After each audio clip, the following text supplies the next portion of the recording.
ప్రభుత్వం ఈ ఏడాది మార్చి నెలలో ఉత్తర్వులు జారీ చేసింది.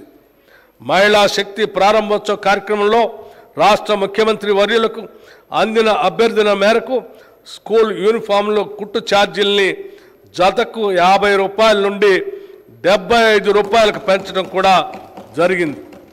దీనివల్ల 29,680 మహిళా సభ్యులకు సుమారు 50 కోట్ల రూపాయలు లబ్ధి చేకూరుతుందని అంచనా.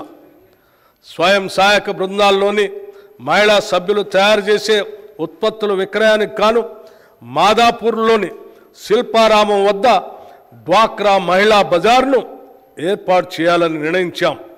దీని ఏర్పాటుకు గ్రామీణ పేదరిక నిర్మూలన సంస్థ సెర్ఫ్కు 3.20 ఎకరాల భూమిలో గల 106 దుకాణాలతో కూడిన నైట్ బజార్ కాంప్లెక్స్ని అప్పగించాం. మహిళల ఆర్థిక స్వావలంబన సాధించినప్పుడే వారు నిజమైన సమానతను సాధిస్తారు. పైన పేర్కొన్న పథకాలన్నీ కూడా ఈ దిశగా మహిళలను బలోపేతం చేసేవే. సంక్షిప్తంగా చెప్పాలంటే మా ప్రభుత్వం 1 కోటి మంది మహిళలను కోటీశ్వరులు చేసేందుకు కంకణం కట్టుకుంది. పంచాయతీరాజ్ మరియు గ్రామీణ అభివృద్ధి శాఖకు ఈ బడ్జెట్లో 29,816 కోట్ల రూపాయలు ప్రతిపాదిస్తున్నాం.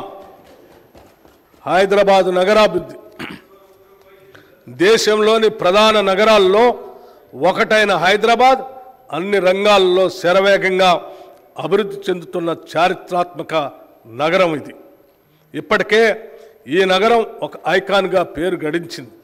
ఈ నగర అభివృద్ధికి విశేషంగా కృషి చేసిన గత కాంగ్రెస్ ప్రభుత్వాల సేవల్ని మనం మర్చిపోలేం.